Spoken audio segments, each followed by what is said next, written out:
예, 그럼 여기서 관련 내용을 전문가 모시고 더 깊게 다뤄보도록 하겠습니다. 네, 염건웅 유원대 경찰소방행정학부 교수 스튜디오에 나와 있습니다. 어서 오십시오. 네, 안녕하세요. 예, 안녕하십니까. 앞서 저희도 계속해서 취재와 또 보도를 통해서 전해드리고 있는 것처럼 캄보디아 관련한 상황이 심각합니다. 네. 마치 범죄 영화에서나 볼 수 있는 일이 지금 벌어지고 있는 건데, 먼저 경북 예천 출신의 대학생이 지난 7월에 이제 박람회에 참석을 한다고 출국을 했다가 네. 현지 범죄 조직에 납치돼서 숨지는 일이 있었습니다. 어떤 일이 있었던 겁니까? 지난 7월 17일이었습니다. 이제 그 한 대학생이 이제 학교에서 단체로 이제 박람회로 해외로 나간다. 이렇게 하고 가족에 얘기를 하고서 나갔는데 연락이 끊겼어요. 그래서 8일 뒤에 전화가 왔는데 범죄 조직에 감금되어 있다. 근데 이제 내가 통장을 넘겼는데 그 통장에 약 5,300만 원, 5,700만 원 정도가 이 그 조직의 그 자금이 내 통장으로 들어와 있다. 근데 이걸 이제 한국에 있는 또 그 중간에 있는 이제 그 모집책이 이 돈을 가로챘다. 그런데 이게 모두 나의 책임이다. 이제 이렇게 얘기를 해가지고 나에게 이쪽에 지금 이 조직에다 이제 5천만 원을 송금해달라. 그게 나의 몸값이다. 이렇게 얘기를 한 겁니다. 근데 그 이후에 이제 그 경찰하고 또 이제 외교부에 이제 가족이 신고를 했는데 지난 8월 8일에 이제 그 심장마비로 숨진 채로 이제 돌아오게 되었거든요. 그래서 이 사건이 이제 불거지게 되었는데 여기 이제 그 어떻게 추구했냐라고 봤더니 뭐 모집책이 이제 또 한국에 있는 또 대학의 이제 뭐 선배로 알려져 있습니다. 그러니까 지금 문제는요, 이 같은 사례가 굉장히 많을 것 같다라는 것이고 지금 상황을 파악을 하고 있는 것으로 알고 있는데 현재까지는 어떻게 좀 정리가 되고 있습니까? 뭐 일단 지금 현재 파악된 것은 이제 실종 신고자들만 얘기를 하면요. 이제 2024년에 작년에 이제 220건이었고 이제 올해 1월부터 8월까지 이제 330건 이렇게 알려져 있고요. 근데 이제 2021년이나 2022년의 통계를 보면 뭐 한 건, 네 건 이렇게 해서 사실은 그 지금 캄보디아의 납치 실종 사건에 대한 신고가 거의 없다시피 했었는데 작년부터 갑자기 급속도로 늘어난 거예요. 220건, 330건 이렇게 늘어난 상황이기 때문에 아직까지 이 중에서 송환되신 분들, 그 구조돼서 송환되신 분들은 소수의 극소수에 그쳐요. 한 40여 명 정도에 그치기 때문에 아직도 한국인이 약 뭐 330명이라고 했었으니까 300여 명 정도는 아직까지 구출이 되지 않고 잡혀 있다라고 봐야겠죠. 그렇다면 왜 도대체 이런 일이 계속해서 발생하고 있는지에 대해서 이제 살펴봐야 할 것 같은데, 지금 캄보디아로 갔다가 연락이 두절되고 또 가족들에게 돈을 요구하는 경우에 대해 설명을 해주셨는데, 그 이유가 고수익을 미끼로 한 취업 사기가 굉장히 많다고 전해지고 있습니다. 이러한 범죄가 도대체 언제부터 시작됐는지도 궁금하고, 특히나 한국인들을 대상으로 한 범죄가 급증하고 있다, 이런 이야기도 있던데요. 네, 맞습니다. 지금 캄보디아가 이제 범죄 단지화 됐다라고 보시면 될 것 같아요. 이번에 그 한국인이 사망했던 그 지금 그 대학생이 사망한 그곳도 범죄 단지가 가장 큰 곳 두 군데 사이에 있는 지역이었거든요. 거기서 이제 시신이 발견된 것인데 지금 한국을 캄보디아에서 타겟으로 하는 이유는 기본적으로 이제 한국인들이 범행 대상으로 쉽기 때문에 이제 노리고 있다라고 보시면 될 것 같은데, 그러니까 한국 같은 경우는 이제 현금 동원력이 높고 또 송금 규모가 크거든요. 그렇기 때문에 일단 한국인을 이제 지금 타겟으로 삼고 있는데, 그러니까 이제 우리나라 같은 경우 이 통장 한도가 높기 때문에 경제적 여력이 높아서 이런 송금을 많이 할 수가 있고, 또 이것이 또 우리나라가 이제 IT가 굉장히 발전되어 있잖아요. 이런 것들이 오히려 더 사실 독이 되기도 하는 거죠. IT로 오히려 이렇게 그 뭐 SNS나 이런 것을 통해서 지금 이 캄보디아로 올 수 있는 지금 유인 납치하는 그런 피해자들을 모집하기도 더 쉽고요. 또 이것이 거꾸로 뭐 인터넷 뱅킹이라든지 이런 뭐 송금 같은 것을 이 발전된 금융 시스템을 통해서 비대면으로 또 이런 것들을 이제 자금을 착취할 수 있다. 이런 점도 결국은 이제 한국을 노릴 수밖에 없는 그런 이야기인데, 근데 이게 그 지금 범죄 단체들이 이게 여러 가지 지금 흐름상에서 봤을 때 이게 주로 그 주변에 동남아인들을 납치를 했던 그런 형태였다가 이쪽 동남아 쪽은 이미 이런 그 범행 수법을 다 알아챈 거예요. 그러다 보니까 이제 일본이나 한국 쪽으로 이제 방향을 다시 틀었고, 그 중에서 이제 최근에 작년부터는 이제 한국인을 대상으로 한 범죄가 늘어나고 있다고 보시면 될 것 같습니다. 그럼 왜 그 이 범죄가 발생하는 지역이 캄보디아인지도 궁금해지는데요.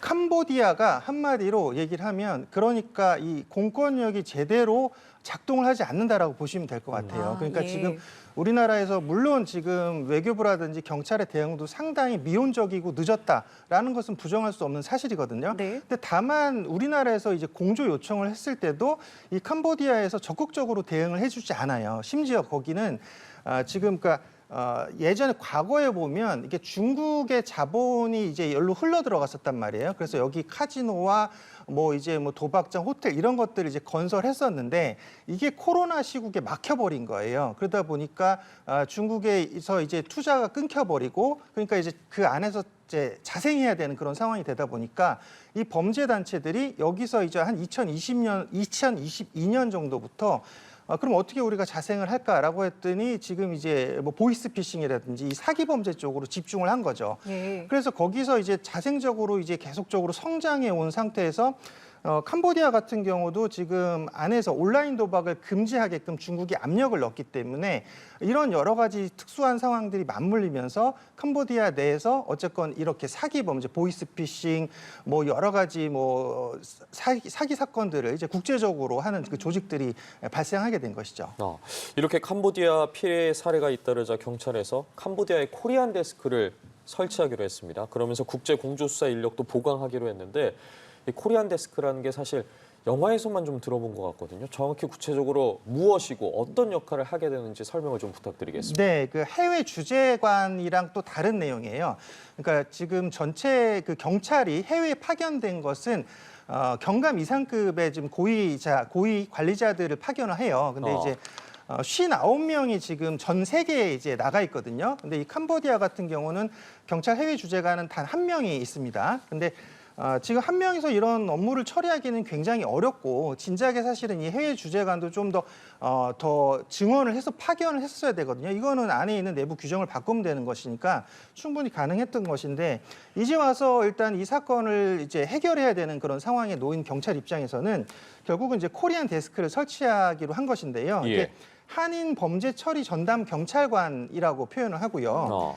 이거 지금 그러니까 이 코리안 데스크 같은 경우는 지금 2개 국가에 설치가 되어 있었거든요. 그러니까 동남아시아에서 지금 한인을 대상으로 한 범죄가 많은 나라, 그러니까 이게 필리핀하고 태국이었거든요. 그러니까 필리핀하고 태국에는 설치가 되어 있었는데 세 번째로 지금 이제 캄보디아에 지금 코리안 데스크를 설치한다는 건데 이게 좀 다른 형태입니다. 왜냐하면 아까 말했던 해외 주재관 경찰 같은 경우는 이 외교 공간에서 근무를 하는 것이거든요. 근데 지금 코리안 데스크 같은 경우는 이제 그 경찰청, 그러니까 지금 캄보디아 내에 있는 경찰청 안에서 근무를 하는 것이에요. 그러니까 이게 사실은 그 필리핀이나 태국 입장에서도 좀 달갑지 않게 생각하긴 해요. 왜냐하면 이제 주권 문제와 연관이 되어 있기 때문에 이 부분에서는 조금 달갑지 않게 생각을 하지만 이 코리안 데스크를 설치해야만 하는 이유는 지금 아직도 송환되지 않은 지금 아직 실종 납치됐다라고 통계적으로 보고되어 있는 분들만 300여 분이 넘기 때문에 이 부분에 있어서 적극적으로 이제 우리가 이제 수사권은 직접 수사권이 없기 때문에 이 공조 요청이라든지 또는 신원 파악이라든지 뭐 수색이라든지 이런 것들을 요청하고 또 한국에 있는 정보들을 또 서로 캄보디아와 공유하기 위해서는 지금 코리안 데스크 설치는 필수적이라고 봅니다. 근데 지금 말씀하실 때 직접 수사권이 없다라고 하셨습니다. 그러면은 이게 아무래도 이제 현재 경찰과의 협력이 필요하다라는 것인데 현재 경찰이 그리 뭐 협조적이지 않다라는 보도들도 사실 좀 많더라고요. 이 네. 부분은 어떻게 좀 저희가 봐야 되는 건가요? 그러니까 지금 현지 경찰에다가 이 수사 자료를 요청했던 건들이 있거든요. 예. 근데 실제로는 약 30%만 회신을 받고 70%는 회신이 안 됐다라는 겁니다. 그러니까 결국은 70%는 그쪽에서 우리에게 답을 주지 않았다라는 얘기인데 그러면 굉장히 사실은 뭐 실종 신고를 받더라도 우리나라 경찰에서 협조 요청을 하고 또 공조하기가 굉장히 어려운 상황이다라고 볼 수가 있는 거예요. 그러다 보니까 지금 왜 이런 상황이냐라고 했을 때 아까 제가 말했듯이 이 캄보디아 내에 있는 지금 현재 지금 이 범죄 단체 이 범죄 단지 내에서 발생하는 수익이 약 17조 원, 우리나라 돈으로 치면 17조 원 정도가 되거든요. 근데 이제 이것이 그 캄보디아 전체 GDP, 전체 수익의 절반 정도를 차지해요. 그러니까 무슨 얘기냐면 캄보디아 입장에서도 이것이 범죄라는 것을 알지만 이것을 그러니까 방치하거나 사실은 방관하거나 방임하는 그런 형태로 지금 흐름이 이어지고 있다는 거죠. 근데 이 범죄 단지의 이 조직들은 경찰과 무조건 지금 연결이 되어 있어요. 그러다 보니까 예를 들어 한인이 납치 지금 됐다, 그래서 탈출을 하는 경우가 있거든요. 예. 탈출하면 공항 가서 거기서 이미그레이션 그쪽에 공항을 가가지고 출국장에서 거기서 이제 다시 잡아가지고 오는 경우가 있는데 이게 뭐 경찰이 같이 이제 여기에 지금 협조를 한다 뭐 이런 얘기들도 있고 그다음에 뭐 지금 뭐 이자들이 그러니까 이 그 범죄자들이 협박을 할 때 어떤 얘기를 하냐면 이 사람들이 지금 범죄를 하는 모습들 있잖아요. 보이스피싱에 가담해서 뭐 이런 보이스피싱을 하는 범죄 장면을 녹화를 해놓고서 그걸 갖다 다시 또 협박을 해요. 그래가지고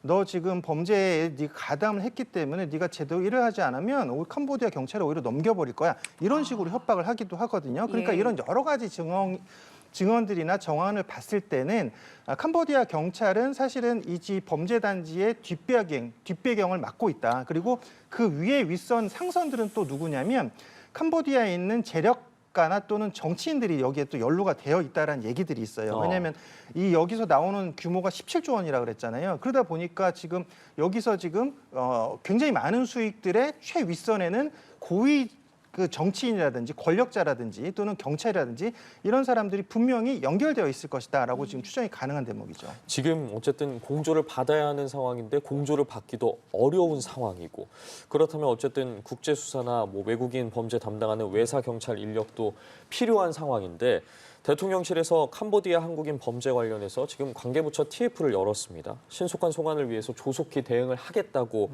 입장을 밝혔는데 이제 어쨌든 정부가 나서지 않았겠습니까? 말씀해 주신 부분들이 조금 더 빨리 해결이 될 수 있을 거라고 보십니까? 뭐 일단은 당연히 지금 외사 인력을 늘려야 되는데 왜냐하면 지금 경찰에서 외사 인력을 오히려 지금 한 1,000명 정도 줄인 상태거든요. 그리고 지금 규모도 축소했어요. 그 조직 규모 자체도 좀 축소가 된 상태인데 지금 우리나라 이제 범죄의 추이가 사실은 이제 해외에서 들어오는 이런 사기 범죄들이 사실은 그 굉장히 규모가 커졌다라고 볼 수가 있거든요. 우리가 사실은 뭐 그 여러 가지 이런 그 보이스피싱을 비롯한 이런 그 온라인 사기 범죄들의 대상을 한국인으로 지금 삼고 있는 그런 과정상에서 결국은 이런 국제 공조라든지 또 정보 파악 또 수사를 위해서는 이런 외사 인력을 늘려야 되는 그런 판국이거든요. 사실은 예. 진작에 늘렸어야 되는 건데 근데 이제 경찰이 맡고 있는 그런 분야들이 굉장히 너무 이렇게 광범위해지고 있긴 해요. 왜냐하면 뭐 국정원이 갖고 있던 대공수사 분야도 경찰이 지금 담당하게 됐고 그다음에 집회 시위 같은 경우도 굉장히 많은데